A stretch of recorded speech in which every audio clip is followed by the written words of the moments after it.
tipos de tejeduría, de punto, de calada y de plano, perdón, sí, de punto de punto por urdimbre y de plano. Seguimos con el tema de tejido de calado, tejido de plano. Vimos el otro día urdido. Espero que, bueno, que hayan entendido, que sepan de qué se trata. Por supuesto que todo es mucho más amplio, mucho más profundo. Hay un montón de tareas más para hacer en el urdido, pero lo importante es que ustedes tengan el concepto de qué es el urdido. Y Florencia me va a entender lo que voy a decir ahora. Es fundamental para alguien que está ocupándose de la fábrica, porque ustedes como diseñadoras muy posiblemente en algún día estén en producción, si les gusta, y que nunca le falte una urdimbre a un telar que está por terminar. Siempre hay que prever el hecho de que tiene que estar esperando la urdimbre, el telar va tejiendo, y tiene que estar la urdimbre esperando, cosa de cuando termina el telar inmediatamente se pueda poner la urdimbre que sigue para que no quede parada la producción. Y después, otra de las cosas, esto sí, para ustedes como diseñadores, el hecho de que no estén cambiando permanentemente de artículo en los telares, ¿no? Que traten de ir manteniendo el producto, que el producto que hagan tenga continuidad, porque el cambiar un telar, ya sea porque hay que cambiar la pasadura, que ya van a ver de qué se trata la semana que viene, o porque tengan que cambiar los colores, etcétera, eso afecta la productividad de la máquina. Entonces, es muy importante, Florencia, que se mantenga el mismo producto, que haya continuidad en el producto, para poder tener eficiencia. Bueno, si me tienen un poquito de paciencia, voy a tratar de compartir la pantalla. Un segundito, estuve practicando, vamos a ver cómo me sale. Sepan que esto no es fácil. Seleccionar la ventana, ingeniería, permitir. Ahí está. ¿Se ve, Florencia? Ahí está, para, Sí, Jorge, se ve. Bárbaro, bárbaro, María. Sí, se ve. Bueno, ahora sí. ¿Qué significa tejido de calada? Tenemos este tipo de tejido de calada debido a que para elaborarlo utilizamos dos tipos de hilados, uno de urdimbre y uno de trama, y para insertar la trama se forma una calada en los hilos de urdimbre, lo mismo que vimos la semana pasada.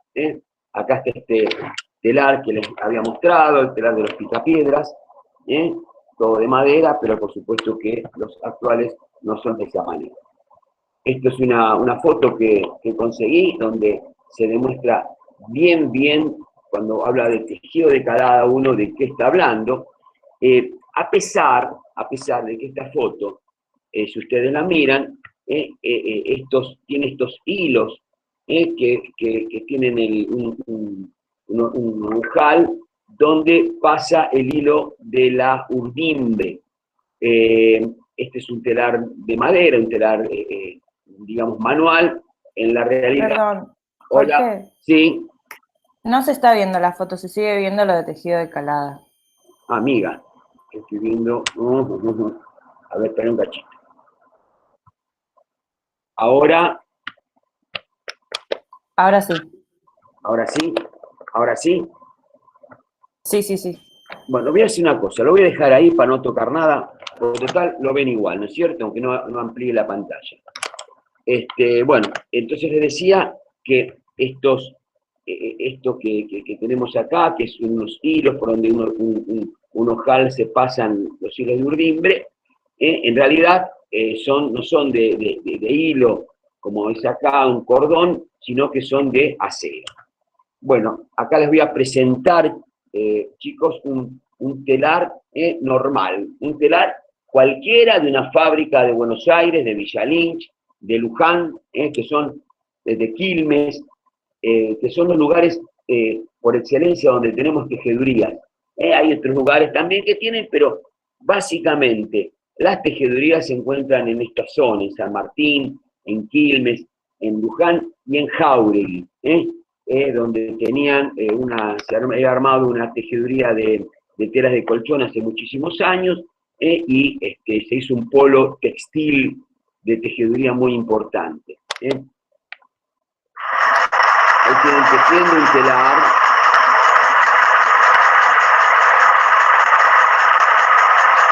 Con los cuadros que ustedes están viendo que suben y bajan. Tiene un peine como ustedes usan para usar manual.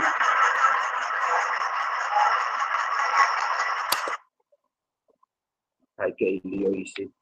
Bueno, lo voy a ver montar de vuelta.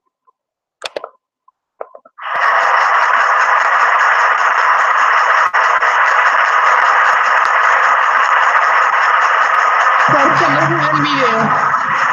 Pero Dios. Antes sí se veía. Sí, antes se veía perfecto.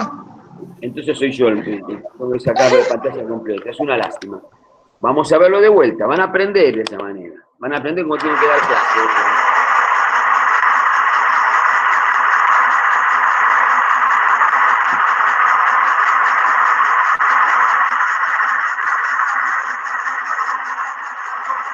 Este es un telar a pinza, chicos. Vamos a ver los tipos de telares. Este es un telar a pinza.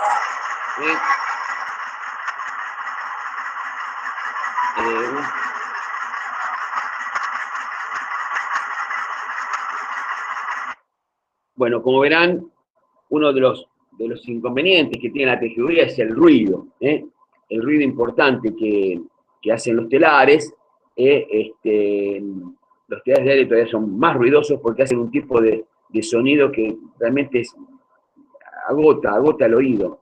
Es por eso que se trata de permanentemente usar protectores auditivos. Hoy en día casi todo el mundo los usa. Yo hace muchos años que estoy en esto y me costaba mucho poner los protectores auditivos a la gente, convencerlos.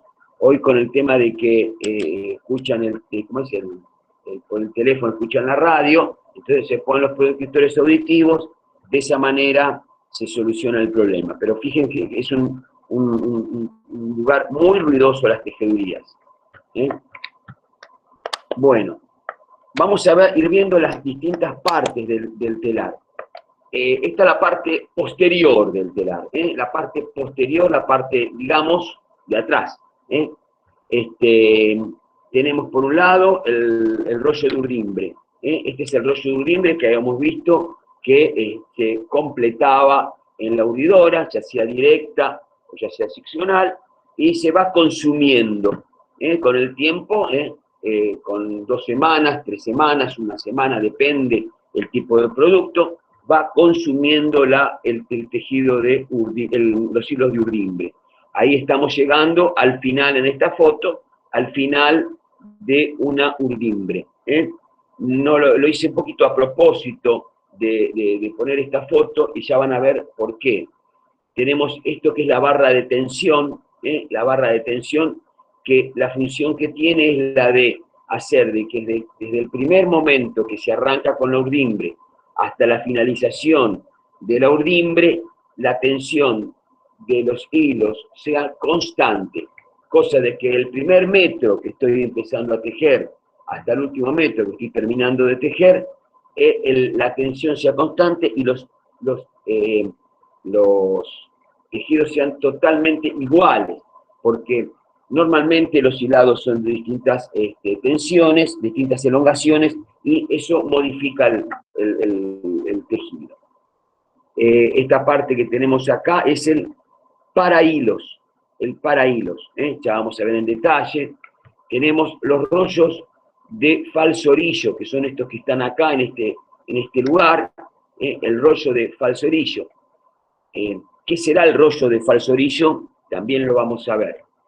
Esto que está acá son los cuadros que veíamos antes, que son los que van subiendo y bajando, por donde tienen unas mallas y unos ojales, por donde pasan los hilos de urdimbre y hacen que se forme la calada.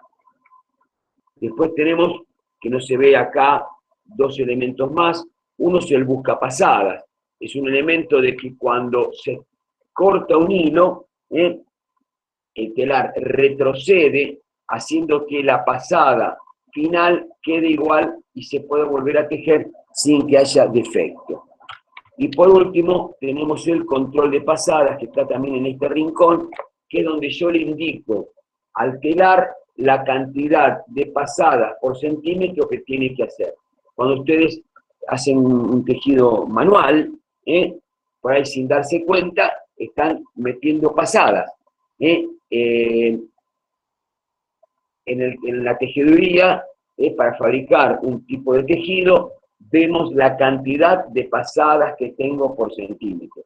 Por supuesto, como ustedes hacen con hilos gruesos, tendrán 4, 5, 7 pasadas por centímetro si las cuentan, mientras que hay según el tejido tendremos más. Por ejemplo, un tejido de pashmina, un tejido de ruana, de esos que usamos para usar de abrigo, tienen aproximadamente unas 10 pasadas por centímetro, mientras que un tejido de camisa tiene aproximadamente entre 20 y 25 pasadas por centímetro.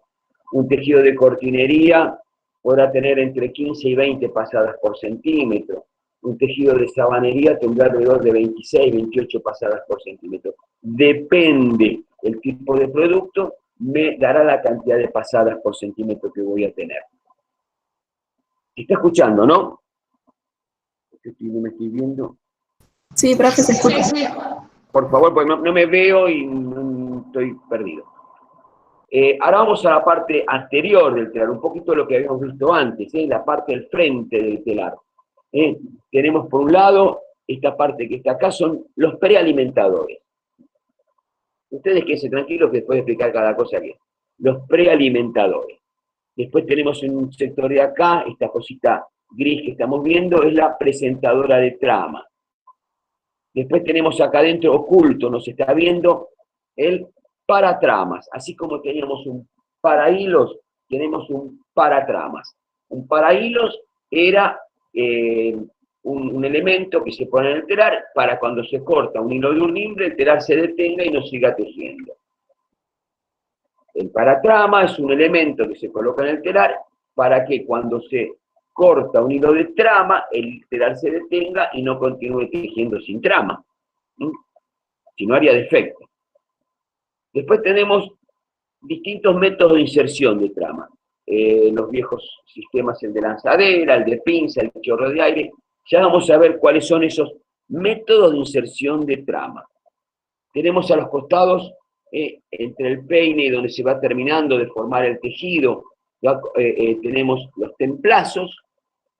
Tenemos la parte de acá inferior que se denomina tiratelas, donde se va enrollando el tejido que se va formando. Después tenemos los métodos de formación de la calada.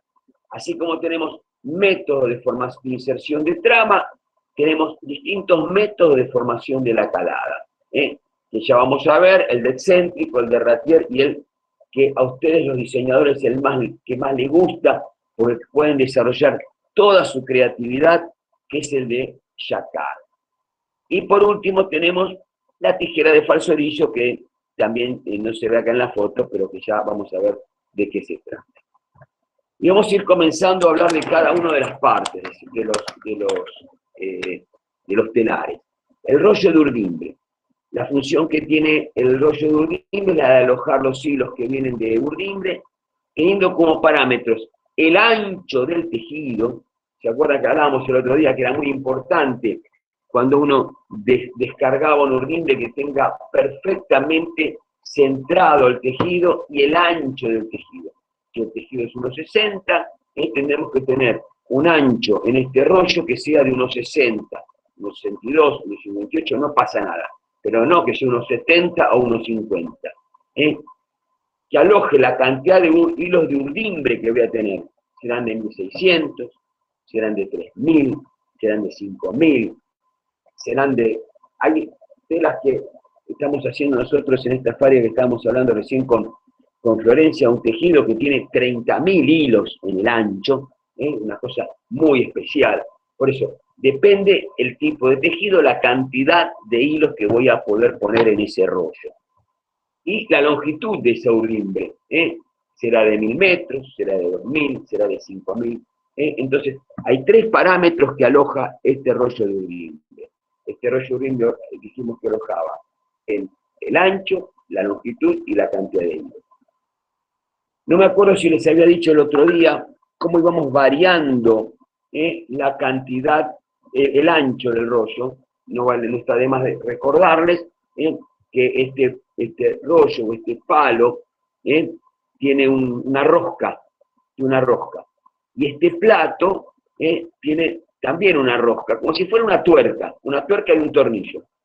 Este plato, para variar el ancho que yo tengo, lo voy girando para un lado o para el otro, y lo abriré o cerraré el rollo de urdimbre, para darle el ancho que necesito. Y una vez que yo tengo fijado el ancho, se aprieta con esto que tenemos acá, con este elemento que tenemos acá, se aprieta bien para que una vez que comienzo a descargar la urdimbre, ese ancho no varíe, porque si varía el ancho, el plato se afloja, pierdo toda la urdimbre, porque los hilos se empiezan a enredar. Cualquier pregunta que tengan, por favor, me paran, porque para eso es que estamos haciendo esta clase así, digamos, semipresencial, para que ustedes vayan evacuando todas las dudas que vayan teniendo. Y acá hablamos de la barra de tensión, y voy a leer. La función de la barra de tensión era de mantener una tensión constante de la urdimbre desde el comienzo de la urdimbre hasta el final. Acá tenemos en esta foto un telar comenzando a tejer la urdimbre, y acá tenemos un telar donde está terminando la urdimbre. Si ustedes se fijan, el ángulo que forman los hilos hasta la barra de tensión, acá tiene una forma, y el ángulo que tienen los hilos hasta la barra de tensión, acá tiene otra forma. El hecho de que varíe este ángulo hace que la tensión de los hilos vayan variando en el transcurso del vaciamiento de esa urdimbre. La urdimbre puede durar, como les decía antes, una semana, 10 días, 20 días, 30 días. Eso depende de la cantidad de pasadas del tejido, de la longitud de la urdimbre, de la cantidad de hilos, de un montón de variables. El hecho de que vaya variando tiene que ser independiente de la tensión. La tensión tiene que ser constante. ¿Cómo se regula esa tensión constante? Y fíjense qué interesante que es. Cuando va variando la tensión, si yo tengo mucha tensión, esta barra va a tender a bajar, a descender, porque tengo mucha tensión. Entonces, tiene un sensor que hace, que le dice al rollo, avanza más rápido para aflojar la tensión. Si yo tengo en un momento muy poca tensión, la barra tenderá a subir. Entonces, tiene otro elemento que le dice al rollo, para un poquito, para que se frene la salida de los hilos y la barra de tensión descienda y quede en el nivel que necesito tener para tener constante la tensión. Hemos visto nosotros, cuando vimos las partes de las fibras, que casi todas las fibras tienen una elongación de entre el 18, el 20, el 25, el 30%. ¿Qué quiere decir eso? Que yo voy a poder estirar la fibra, el hilado de poliéster, de viscosa, de lana, de acrílico, entre un 20 y un 30%, y no se va a cortar un hilo. Vale decir que eso es lo que me provoca que yo tenga que tener mucho control sobre la tensión del hilo. Porque el hilo no se va a cortar, pero va a variar la tensión notablemente y va a variar el aspecto del tejido. Hay tejidos que no es importante todo esto, pero hay tejidos que son muy sensibles a la tensión del hilo, muy sensibles a cómo uno va variando la tensión y va cambiando su aspecto. Bueno, en el costado de los telares, generalmente esto normalmente se utiliza en los telares que son de chorro de aire, chorro de agua y de pinza. Tienen lo que se denomina split, es el cierre del tejido. En los telares de lanzadera, ya lo vamos a ver, el hilo va y viene, con lo cual el orillo queda cerrado. En cambio, en los telares de pinza, la trama queda, se estira más que el tejido. Y si yo no lo cierro de alguna manera, los últimos hilos tienden a desarmarse, a salir del tejido. Ustedes lo hacen esto cuando arman un tejido de las muestras, siempre lo cierran, ¿no es cierto?, con una especie de cadeneta. Bueno, esa cadeneta que ustedes ponen en el tejido es esto mismo que están viendo acá. Vale decir que en el costado del telar tiene esto que se denomina split, que hace que cierre el tejido. Entonces, si ustedes compran cualquier tipo de tejido, de tela, van a ver que tienen la tela propiamente dicha y unos pelitos, ¿no es cierto?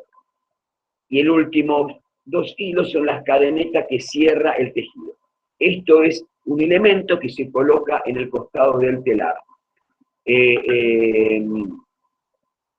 después tenemos, a continuación de esto, lo que se denomina el falso orillo.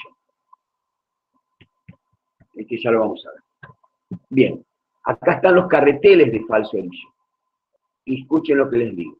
La función del carretel del falso orillo es la de contener el hilo para la formación del falso orillo, cuya función es la de retener la trama cuando se corta en el momento de cambio de la pasada. Cuando yo voy tejiendo, llega un momento que la trama queda flotando.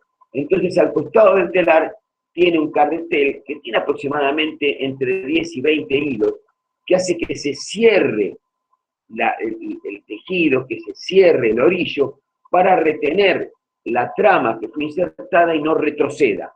Si no, yo inserto la trama, si yo no la retengo de alguna manera, la trama tiende a volver para atrás. Entonces, para que la trama no retroceda, tengo un carretel de falso orillo, tanto en la derecha como en la izquierda del telar, que retiene esa trama. La trama entonces es retenida por el falso orillo, es retenida por el split, y después, entre el split y el falso orillo, quedan 1 o 2 centímetros donde tenemos solamente hilos de trama. Y después tenemos una tijerita que va a ir cortando esos hilos de trama, separando por un lado el tejido y por otro lado el falso orillo, que es desperdicio. Todos los dueños de las fábricas que he trabajado siempre me han preguntado si es necesario ese falso orillo. ¿Por qué? Porque es desperdicio, porque son gramos de hilo que se tiran. Y por esto que no, que es muy necesario el colocar ese falso orillo. No se puede evitar de poner ese falso orillo. Solamente se evita de poner ese falso orillo en los telares de lanzadera donde la trama va y viene y no necesito de ese elemento. Seguimos adelante. En la parte, hablando siempre de la parte posterior del telar, tenemos el parahilo. La función del parahilo es la de detener el funcionamiento del telar cuando se produce en el menor tiempo posible ante el corte de un hilo de urdimbre. El parahilo está compuesto de 2 elementos, de las platinas, que son esto que nosotros vemos acá, y de la barra de platinas. La barra de platinas son unas barras que atraviesan el telar de punta a punta. ¿Y qué función tienen esas barras de platina? La de, cuando se corta un hilo, retener a la platina para que no se caiga al piso. Acá hay un corte de este elemento, que es el siguiente. Acá tenemos la platina, ¿sí? La platina. Tenemos un hilo que viene cabalgando viene cabalgando la platina sobre ese hilo. Va cabalgando la platina sobre ese hilo a medida que se va tejiendo. Se va moviendo el hilo, se va moviendo la platina. Y no permite el hecho de que el hilo esté, ¿cómo se llama?, que no esté cortado, no permite que se caiga la platina. Cuando se corta el hilo, la platina cae y queda sostenida en esta barra de la platina. Esa barra de platina está compuesta de dos elementos, uno exterior y otro interior. Uno exterior y otro interior. Son dos elementos metálicos que cuando el hilo se corta, la platina cae, y fíjense que en la parte superior la platina tiene una forma oblicua. ¿Qué es lo que hace? Une la parte interior con la parte exterior de la barra, y eso cierra un circuito eléctrico y hace que le avise al telar, ojo, que se cortó un hilo. Le avisa al telar que se ha cortado un hilo. La platina tiene esta forma, se cae, se apoya en la barra de platina y cierra un circuito eléctrico. Básicamente es eso.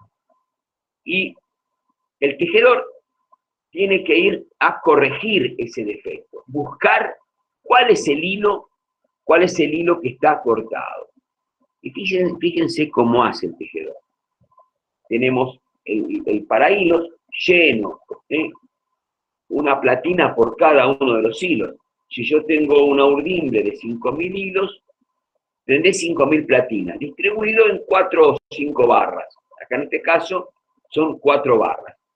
El tejedor pasa por abajo del parahilos la mano y le va a tocar contra la mano la platina que se cayó, la platina que está para abajo. Le toca la mano y ahí se da cuenta el tejedor que está cortado un hilo. Y es donde ahí saca el hilo, busca el hilo de la tela, etcétera, etcétera, etcétera, anuda y continúa poniendo en marcha el telar. ¿Vamos bien hasta acá, chicos? Sí. Sí, profe. Se va entendiendo, ¿no? Bueno, yo sé que son temas nuevos para ustedes, pero bueno, es importante que sepan, que no se enojen cuando estén en un cargo, cuando el tejedor, por ahí la tela tuvo alguna falla, que sepan que por ahí no es culpa del tejedor, por ahí se enojan con el tejedor, y no es culpa del tejedor, es que falló el parahilo y el telar siguió tejiendo unos 10, 15, 20 centímetros hasta que cayó realmente la platina y paró el telar. De todas maneras, existe una profesión que está un poco en desuso, pero que todavía hay gente que lo hace, que es la de surcidoras. Hay una profesión dentro de la industria textil que son generalmente mujeres que hacen el surcido. De hecho, en una de las fábricas que yo trabajo tenemos una surcidora. ¿Por qué? Porque las telas son telas de un precio interesante, son telas que tienen hilos, no tienen una densidad tan grande como el de una camisa, sino que son telas más abiertas. Entonces, cuando falta un pedazo de hilo o un pedazo de trama, la persona saca un pedazo del costado, un hilo del costado, o tiene un cono de hilo del mismo tipo, y reemplaza ese hilo que faltó de urdimbre de 10 centímetros, 15, 20 centímetros, va siguiendo el ligamento, por ejemplo, 2 tomados, un dejado, 2 tomados, un dejado, 2 tomados, va siguiendo el ligamento y va reemplazando el hilo que faltó. Esa profesión se denomina surcidora, es una profesión muy interesante. De hecho, yo soy el técnico, hago los ligamentos, fabrico los artículos, y muchas veces me dice, ¿qué ligamento pusiste? Porque claro, a veces son ligamentos complicados, donde no es solamente un tomado, un dejado, un tomado, un dejado, o dos tomados, un dejado, son ligamentos un poco más complicados, y ella tiene que ir siguiendo el ligamento que uno generó para que ese hilo no se note que falta. Y les puedo asegurar que queda perfecto, no se nota la falta de ese hilo, lo reemplazan perfectamente. Esa profesión se denomina surcidora. Nos salva las macanas que hacemos en la tejeduría. Bien, tenemos otro elemento muy importante, que es la de los cuadros y las mallas. La función de los cuadros es la de que, mediante las mallas, forman la calada, que posteriormente formará el ligamento. Vamos a formar la calada, que posteriormente formará el ligamento. Estos cuadros, por supuesto, que se van a ir, tienen en la parte interior de los cuadros, se alojan las mallas. ¿Se acuerdan ustedes que en la primera de las fotos habíamos visto esos hilos rojos, ¿no es cierto? Y unos cuadros de madera con unas mallas de cordón blanca. Bueno, evidentemente eso era para un telar manual, no es un telar de producción. Los telares de producción tienen mallas de acero con un ojal, Acá están distintas mallas que se alojan en estos cuadros, y por supuesto, por cada una de las mallas pasará un hilo. Y uno tendrá que ir colocando los cuadros de tal manera que uno pueda ir formando después el ligamento. Un telar puede contener hasta 20 cuadros normalmente, hasta 20 cuadros. Y escuchen lo que les voy a contar. Cuando yo hablo de 20 cuadros, son, un segundito, son 18 para la formación de dibujo y 2 para la formación del orillo. 18 son para hacer los distintos ligamentos que ustedes van a ver a partir de la semana que viene. Pero siempre hay que dejar reservado 2 para la formación del orillo, que se hace con ligamento tafetán, independiente de los cuadros que utilizo para la formación del dibujo, para la formación de la tela, del tejido que nosotros vamos a fabricar. Bien, los cuadros, por supuesto, cada vez se van haciendo de formas diferentes. Al principio los cuadros eran realmente de madera, y hoy con las velocidades que tienen los telares, fueron cambiando y son de aluminio, e inclusive algunos son de fibra de carbono. De estos marcos se hacen de fibra de carbono, y estos van con una guía, porque claro, toman tanta velocidad, ya lo van a ver en algún videito que les tengo preparado, toman tanta velocidad que hacen que necesitemos alivianarlos lo más posible. Y piensen ustedes que van a subir y bajar varias veces por segundo en los telares más modernos. Bien. Otro detalle, las mallas, que yo les decía que son de acero y que tiene un ojal, ese ojal tiene que ser un tamaño similar al título que voy a utilizar.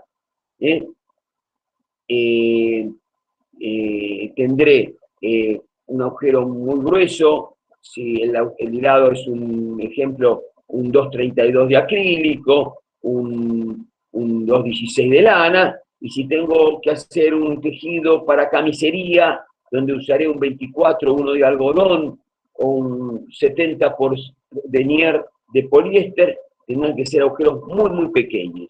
Esos agujeros, esos agujeros según el tipo de hilado que trabajo habitualmente, se van gastando. Las fibras sintéticas tienden a gastar esos orificios, entonces forman un surco. Ese surco si nosotros no vamos reemplazando las mallas que tienen surcos, corremos el riesgo de que vaya haciendo que corten mucha cantidad de hilos. Entonces, cada tanto, cada 2 o 3 años, hay que ir reemplazando esas mallas de los cuadros. Bien, para que tengan una idea más, tienen aproximadamente, un dato, digamos, de color, una altura de 34 o 35 centímetros de alto. Bien. En el costado del telar habíamos visto que teníamos, cuando empezamos a ver la parte del frente del telar, habíamos visto que teníamos los prealimentadores.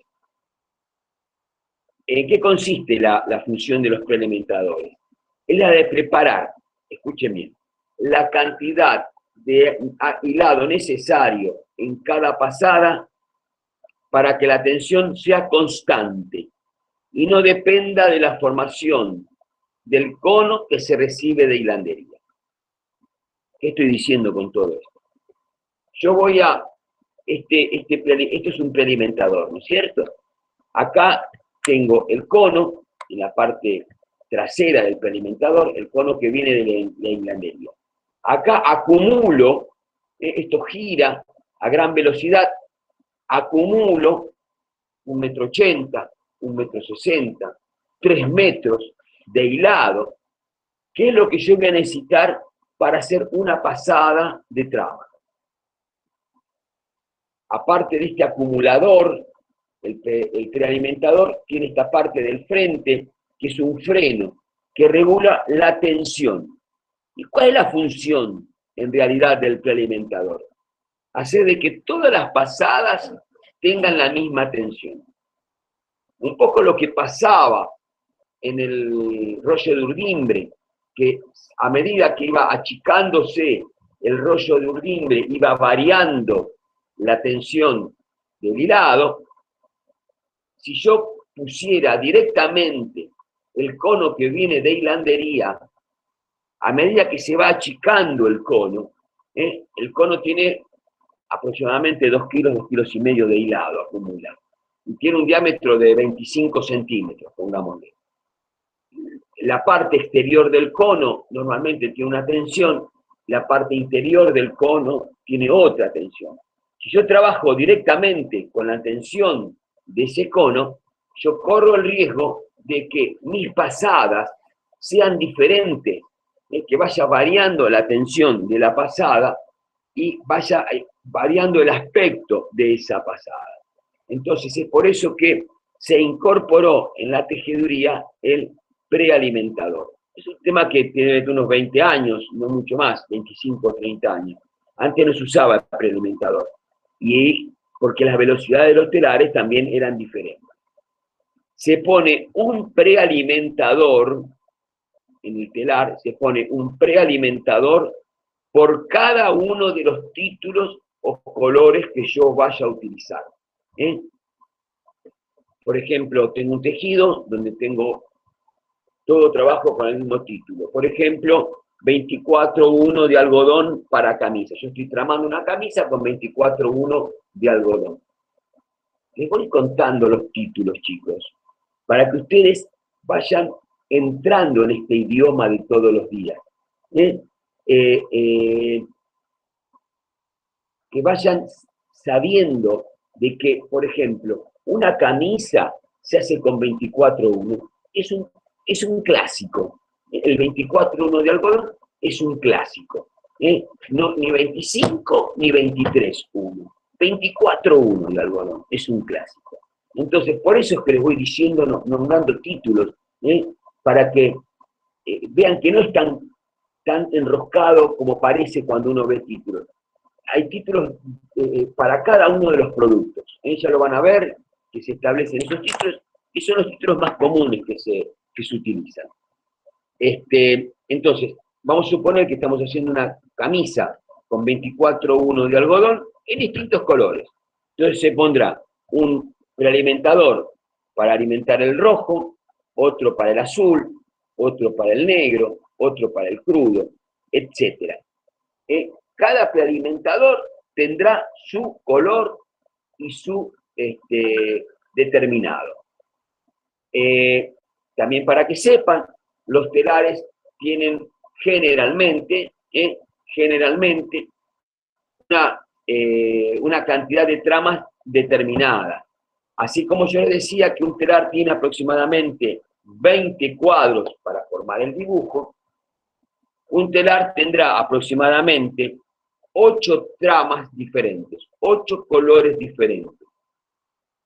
Y un poco, les cuento que yo trabajo con ustedes, con las diseñadoras, y les encanta poner muchos colores, ¿no?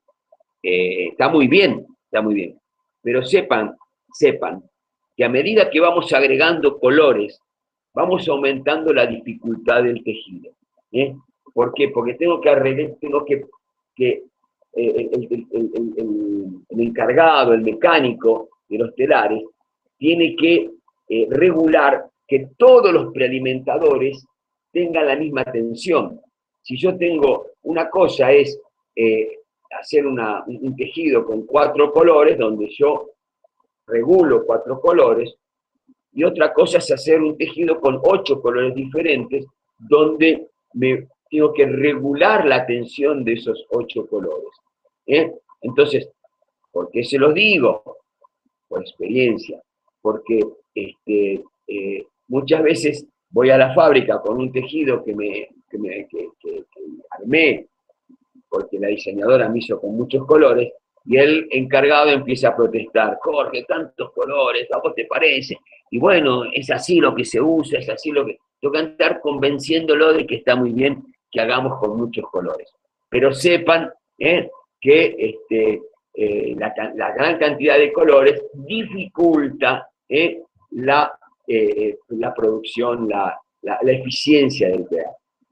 Y a su vez, tenemos tejidos donde no solamente tenemos variedad de colores, muchas veces tejemos con un solo color, pero con distintos títulos, distintos títulos. Por ejemplo, nosotros tejemos un artículo que hace como 20 años lo estamos tejiendo, que lo habrán visto, lo habrán escuchado, que denominamos madrás, donde, ¿cómo se forma ese artículo? Con la variedad de títulos. Tenemos, ejemplo, un título que es un 24-1 de algodón, para el mismo producto. Tenemos otras pasadas con un 8-1 de algodón, otras pasadas con un 4-1 de algodón, y otras pasadas con un 4-2 de algodón. Son títulos totalmente diferentes, pero para eso es que tenemos los prealimentadores. ¿Para qué? Para que las tensiones de esos 4 títulos, que son totalmente diferentes, sean siempre constantes.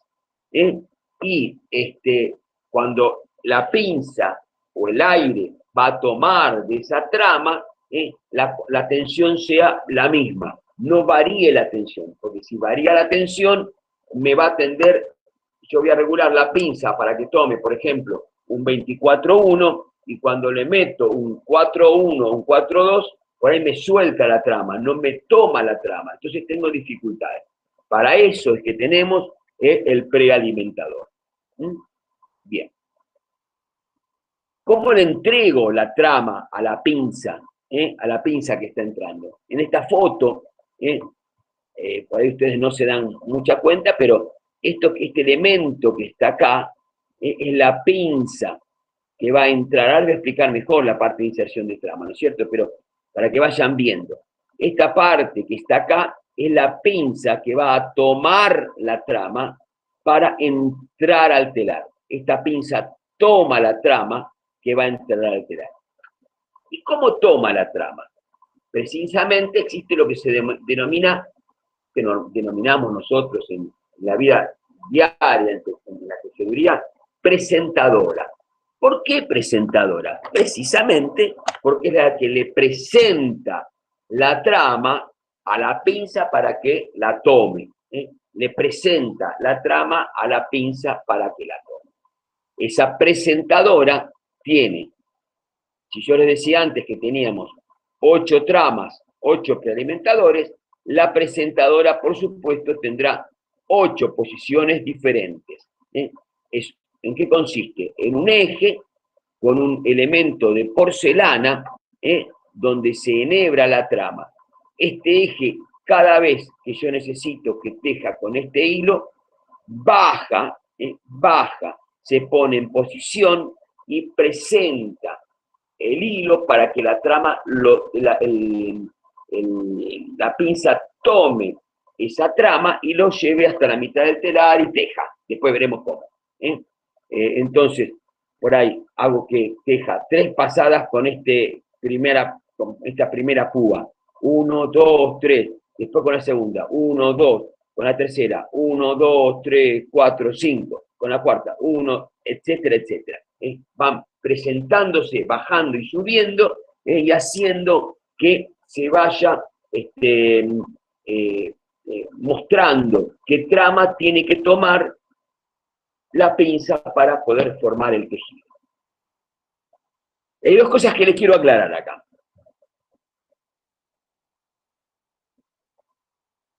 Este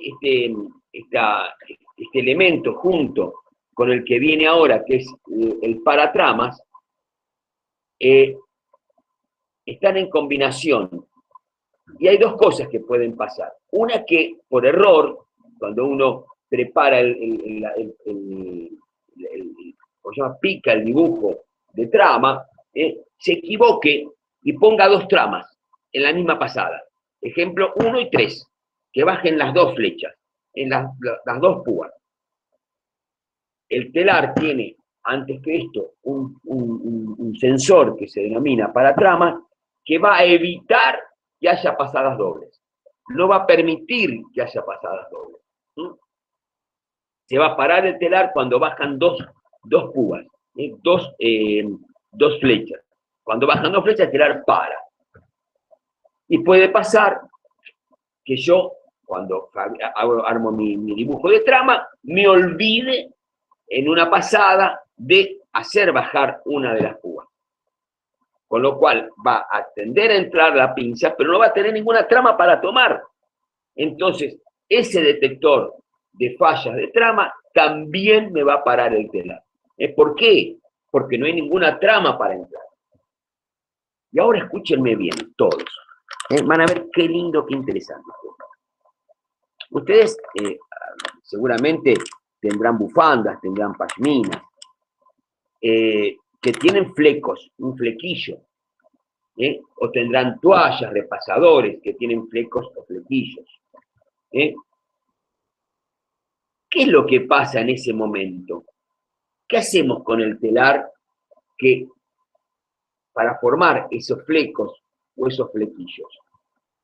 Se le avisa al paratramas, que va a venir dentro de un ratito, que le permita al telar seguir funcionando normalmente sin que pase ninguna trama.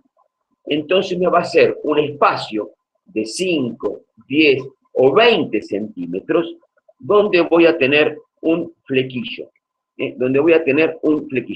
¿Ustedes me están viendo a mí? Sí, sí. Entonces, esperen un segundo.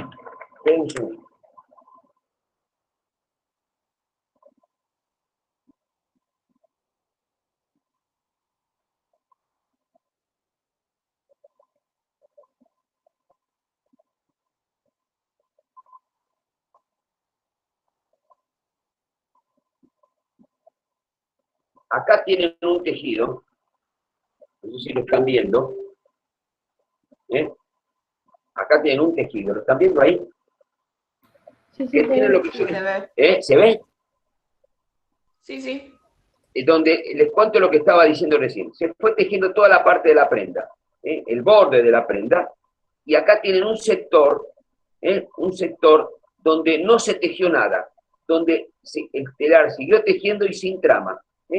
Y fíjense qué es lo que hizo. Formó el flequillo. Después acá, por supuesto, se corta por la mitad y quedará la mitad de este flequillo para esta prenda y la mitad del flequillo para esta prenda de acá arriba. Y Por este lado, acá tenemos el orillo de la tela, el orillo del tejido, y tenemos los falsos, ¿cómo se llama? El falso orillo. Fíjense, la trama terminó el tejido, acá tiene el split, acá tiene el split, que no me permite que se desarme el tejido, y quedan flotando estas pasadas hasta que son tomadas por el falso orillo que está en mi mano derecha. Esto, a continuación el telar tiene una tijerita que va cortando estos hilos y va formando el orillo ese que ustedes compran. Parte de acá de la derecha se tira, se descarta, y acá van a quedar el final del tejido con el split y una hilera de hilitos, forman unos flequitos, un flequillo, que es el borde del telar. Pero básicamente les quería mostrar entonces esto que es el falso orillo, el orillo y el falso orillo, y lo que les estaba diciendo recién, que es el final de una prenda, de una bufanda en este caso, la parte de separación por medio de un flequillo y el comienzo de la otra de las prendas. Y acá después se va a cortar y va a quedar flequillo para arriba y flequillo para abajo. ¿Se entendió esto, chicos?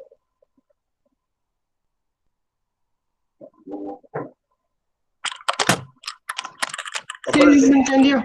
¿Se entendió? ¿Se vio? Bueno. Cuesta bastante de esta manera. Se imaginan que esta prenda estaría paseando por el medio del aula. Pero bueno, nos toca ahí.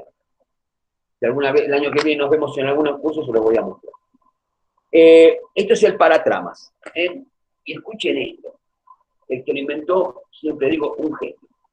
La función es la de detectar y detener el telar en caso de la ausencia de una trama.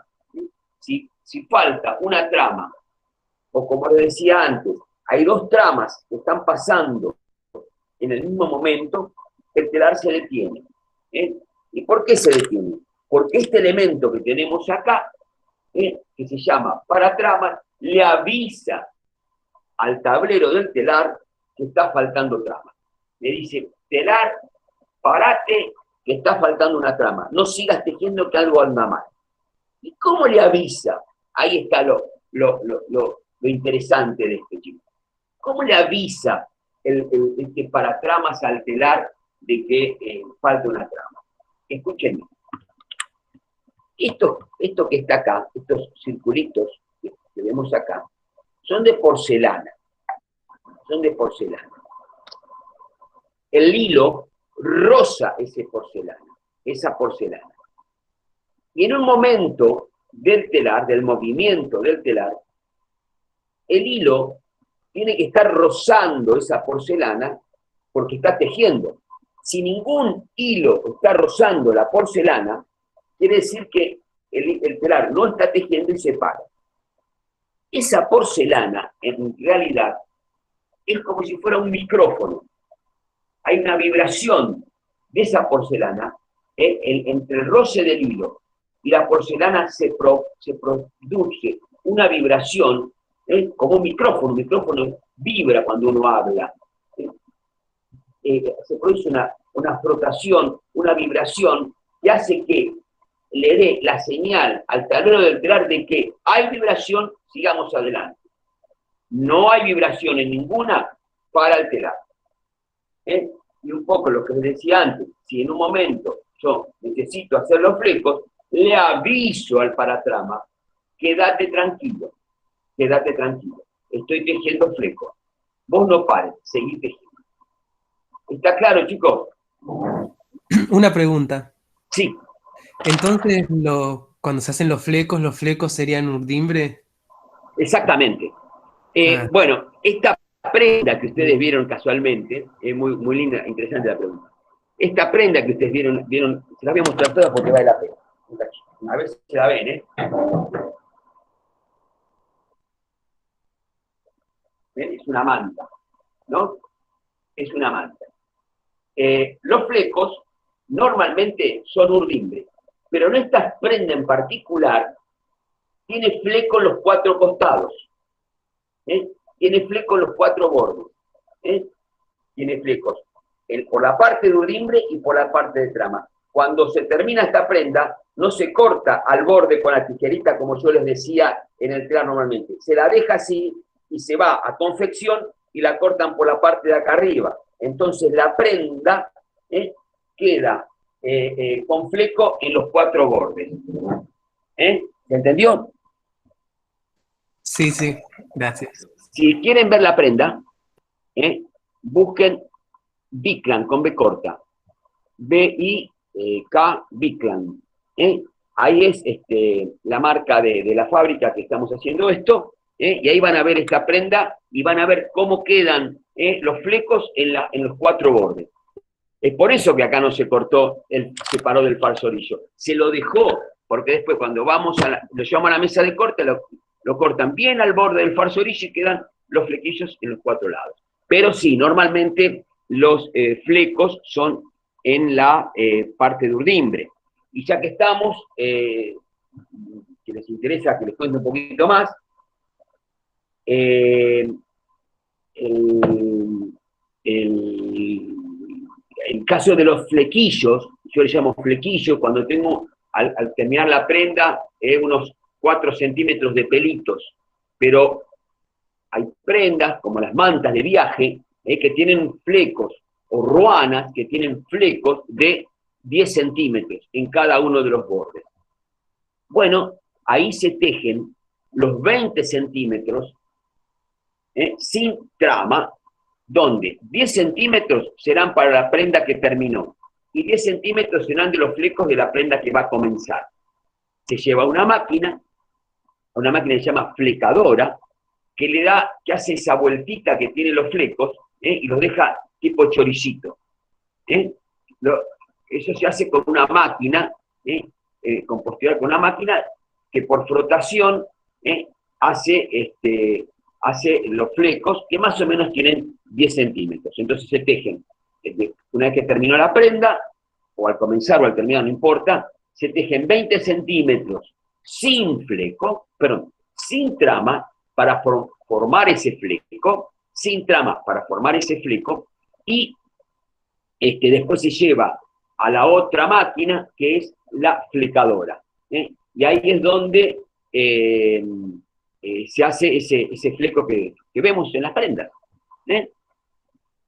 Bien, sigamos adelante con las partes del telar. Tenemos el peine. El peine ustedes lo usan, ¿no es cierto? No solamente para peinarse la cabeza, sino cuando tejen, lo usan, lo usan para, cuando hacen esos tejidos, para acercar el hilo de trama que están poniendo. ¿Y cuál es la función de un peine en el telar? La función es la de fijar la densidad de hilos por centímetro. Yo, gracias al peine, voy a acomodar que tenga 10, 20, 30, 40, 80, 50 hilos por centímetro, porque el peine está compuesto de púas, y la de golpear la trama, y la de terminar de insertarla contra el tejido. El peine entonces tiene esa doble función, la de fijar la densidad de hilos por centímetro, y la de golpear. El peine hace este movimiento de golpe, permanentemente está golpeando contra la tela, y como es insertando no es la palabra, fijando contra el tejido la trama que fuimos colocando. El peine es con esta forma que vemos acá, son púas de acero inoxidable, tiene 2 guías, una superior que va en voladizo y una inferior que es la que se agarra a la parte inferior del telar, y es la que hace fija para que se mueva ese peine. Y acá tenemos el mismo peine, que también con púas, pero fíjense que tiene un formato diferente. No es plano como este. En este caso, el peine es el que se utiliza para telares de chorro de aire. Cuando yo tengo un telar de chorro de aire, necesito, por medio de aire, trasladar la trama desde de un lado hacia el otro del telar. Entonces, para ayudar al aire que va circulando y llegar al otro lado, hay que formar un conducto. Ese conducto es esto que se está formando acá que tiene en el telar. La forma de las púas de este peine es diferente a la forma de estas púas. ¿Cómo se llama? Se forma un canal, un conducto por donde va trasladando el hilo. Bueno, vamos a comenzar ahora los distintos métodos de inserción de trama. Yo les decía antes que teníamos de pinza, de lanzadera, etcétera, etcétera. El primer sistema que se utilizó para hacer un tejido fue el método de lanzadera. El método de lanzadera, que es el que evidentemente deben usar ustedes para hacer los tejidos que escuché que les estaban diciendo a las chicas, ¿no es cierto? Que tienen que ir de un lado para el otro y usarán una lanceta, una cosa así para pasar la trama. Bien, ¿en qué consistía la lanzadera? Era un elemento como este, donde alojaba el hilo de trama. El hilo de trama era alojado de esta manera por este elemento que denominamos canilla. Canilla, como la del agua. La denominamos canilla. En esa canilla se aloja hilo. 40 gramos, 100 gramos, 200 gramos, según el título, según el tamaño de la lanzadera, etcétera, etcétera. Pero ¿qué es lo que pasa con este tipo de telar? Tenemos primeramente una función, que es la de encanillar, fabricar esas canillas.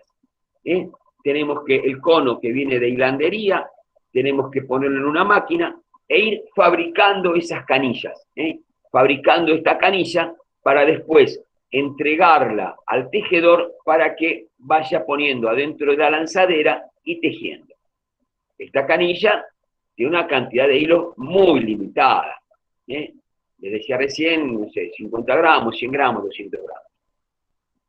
¿Y qué es lo que pasa? La lanzadera va de un lado para el otro.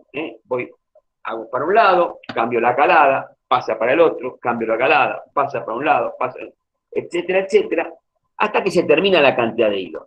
Cuando se termina esa cantidad de hilos, por ahí tejí 30 centímetros, 50 centímetros, no sé, no creo que llegue a 1 metro, hay que parar el telar, cambiar la lanzadera, poner una lanzadera con hilo nuevo, y comenzar a seguir tejiendo. Y mientras tanto, el tejedor tiene que ir preparando otra lanzadera con la canilla hasta que se consuma la anterior y, cuando se consume, cambiarla de vuelta, etc. Y esto implica una cantidad de paros importante del telar debido a esto.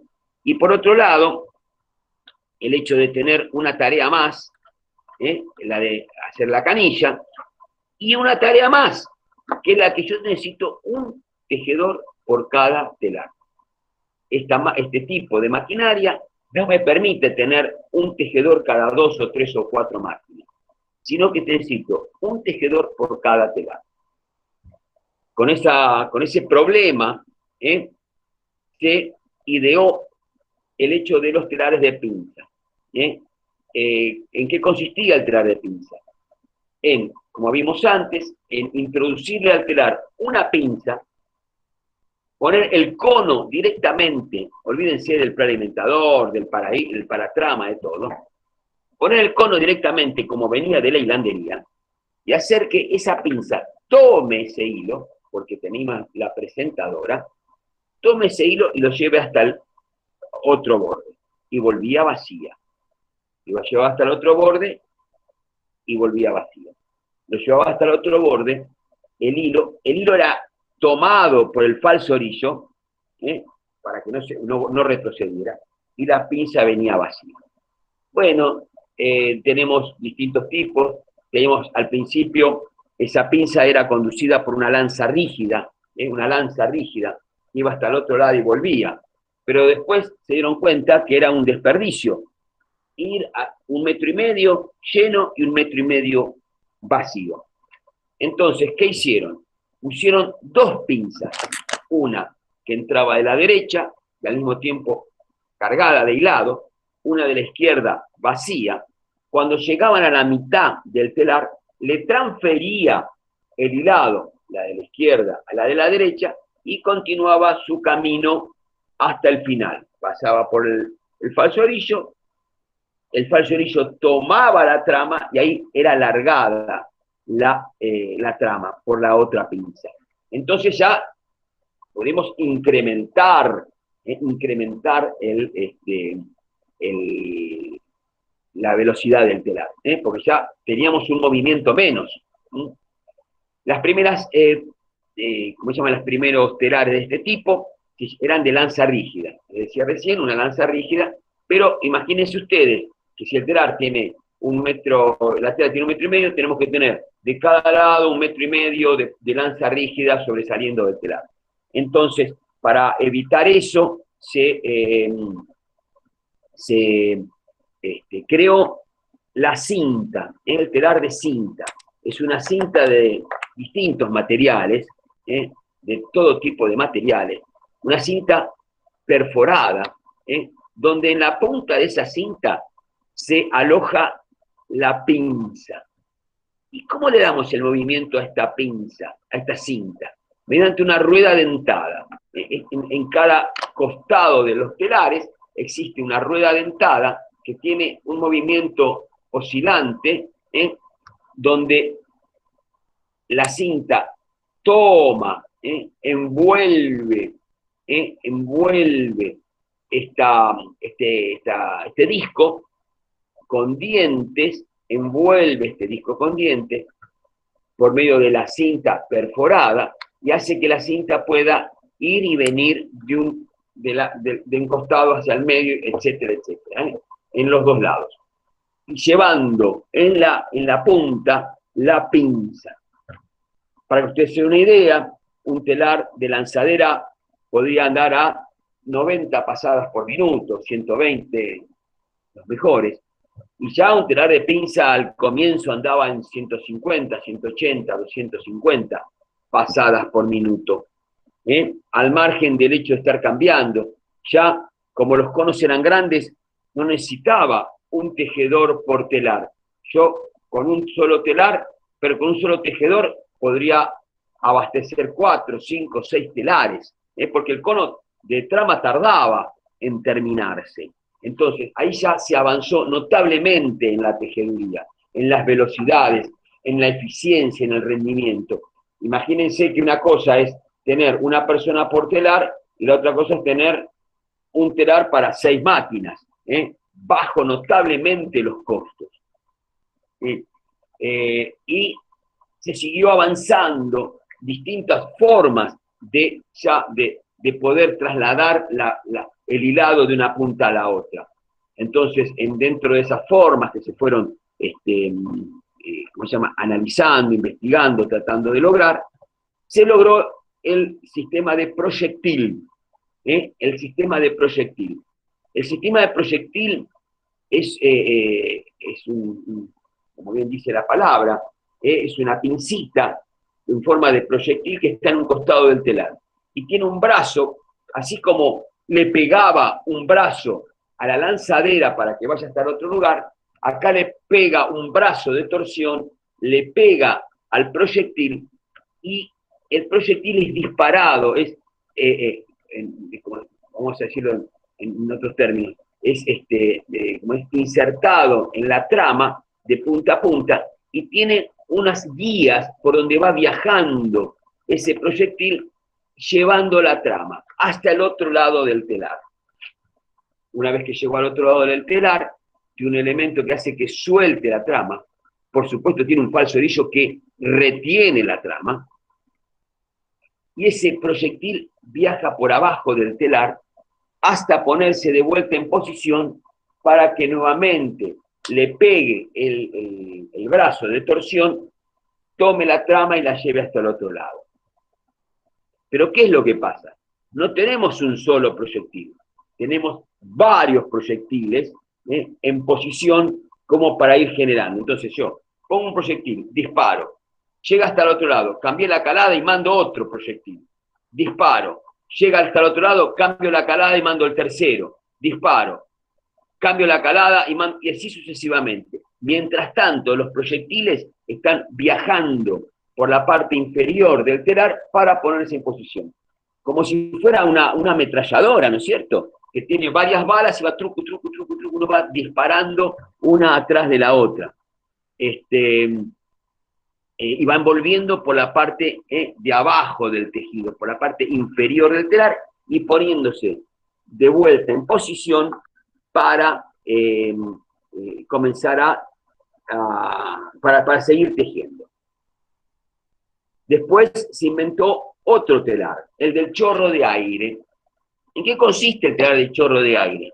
El telar del chorro de aire es un telar que tiene una manguera con aire comprimido en un costado del telar que sopla la trama y la lleva hasta el otro borde. Hace un soplido y lo lleva hasta el otro lado del telar. Al principio estos telares tenían una dificultad, que uno tenía que regular el aire de tal manera que sea bastante fuerte para que atraviese todo el telar. Con el correr del tiempo se fue modernizando y no solamente existe el soplador de uno de los bordes del telar, sino que tiene pequeños sopladores en la parte inferior del peine, ven cómo está acá, que van ayudando a la trama hasta que pueda llegar hasta el otro lado. Vale decir que de esta manera pude bajar el caudal de aire que tenía que tener en la primer manguera y ayudarlo con estos pequeños sopladores hasta que la trama llegue al otro lado del telar. Recuerden que el telar de aire tenía una forma, el peine, que hacía que tenga un canal para que pueda llegar a ayudar al caudal de aire para que llegue hasta el otro lado.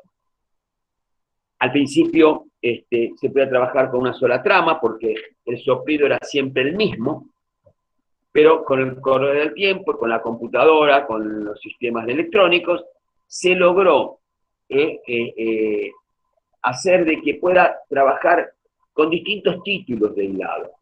Si yo trabajo una camisería 24-1 o una sabanería con 24-1 y con 4 colores diferentes, no pasa nada. ¿Por qué? Porque la masa de hilo que yo tengo que atravesar es siempre 24-1. Pero puede ser que yo tenga un tejido, como le decía el otro, y yo tenga que variar el grosor de mi hilado. Puedo poner un 8-1, un 24-1 y un 4-1. Son 3 títulos totalmente diferentes. ¿Qué es lo que se hizo? Por medio de los sistemas, de la computadora, se va variando. Si uno le dice, telar, vas a tejer con un 24-1 durante 20 pasadas. Después vas a tejer con 4-1 durante 8 pasadas. Después vas a tejer con 8-1 durante, etcétera, etcétera, ¿no? Entonces, el telar va variando el caudal de aire según la trama que yo le voy a alojar. Entonces, le voy a incorporar. Entonces, de esa manera puedo ir variando los títulos de mi tejido. ¿Por qué? Simplemente indicándole al telar de aire la cantidad de aire que tiene que ir inyectando. Y por último, por supuesto que hay más sistemas, pero estos son los más importantes. Tenemos el telar de chorro de agua. El telar de chorro de agua, así como teníamos un telar de chorro de aire, tenemos un telar que en uno de los costados tiene incorporado un chorro de agua. el hilado se le presenta y sale un chorro de agua e impulsa la trama hasta el otro lado del telar. Impulsa la trama hasta el otro lado del telar, lo mismo que hace el chorro de aire, pero en vez de ser un chorro de aire, es un chorro de agua. ¿Qué dificultad tiene este telar? Que me limita la posibilidad de tejido solamente a telas de fibra sintética. Yo no puedo tejer algodón con este telar de chorro de agua. ¿Por qué?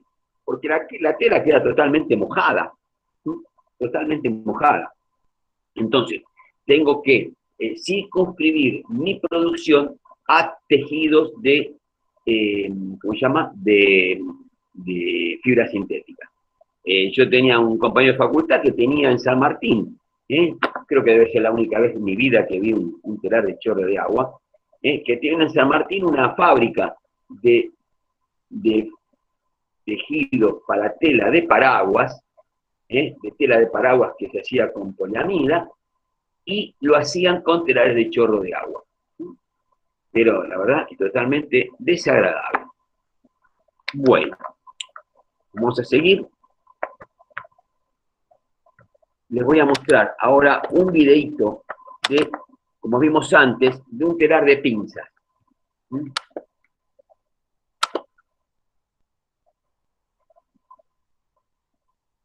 Tápense los oídos por el ruido, ¿eh?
Ahí lo paré un cachito. Fíjense los elementos que tenemos acá. Los cuadros, el peine, este es el falso orillo. Esta es la presentadora.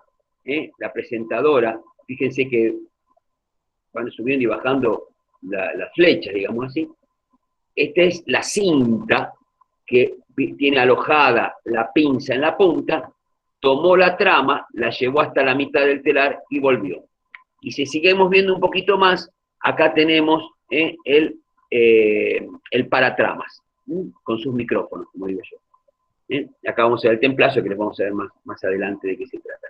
Pero bueno, esta es la parte, digamos, ahí esto que está acá, que yo estoy marcando, es una tijera que corta la trama cuando llegó al otro lado. Pero básicamente quería mostrarle, ¿ves? Cómo abrió la calada y entró la pinza hasta la mitad para llegar a transferirle la trama a la otra pinza que está entrando del otro lado.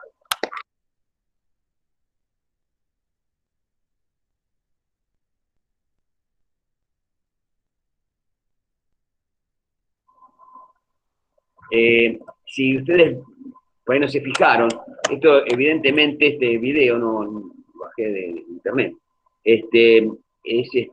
Si miran, debe ser la presentación de esos dos telares en esa fábrica. Porque si miran los telares de atrás, están andando a una velocidad muy inferior. Son telares que están más viejos y están andando a una velocidad muy inferior.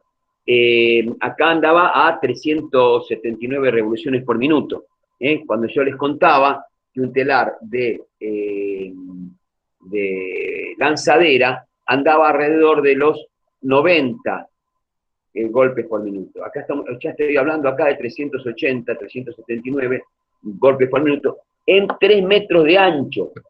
Vale decir que sería equivalente a unos 700 metros, 700 pasadas por minuto si el telar fuera de 1,5 metros. O sea, aumenta notablemente cuando el telar es más angosto, porque tengo menos metros de trama para insertar. Bueno, ¿alguna pregunta, chicos? Vamos a cortar 15 minutos por ustedes y por mí. ¿Alguna pregunta tienen así? Vamos aclarando, si no la guardamos para la vuelta. No, súper interesante. Va bien hasta acá, chicos. Bueno. Paramos 15 minutos y los llamo de vuelta, para que vengan.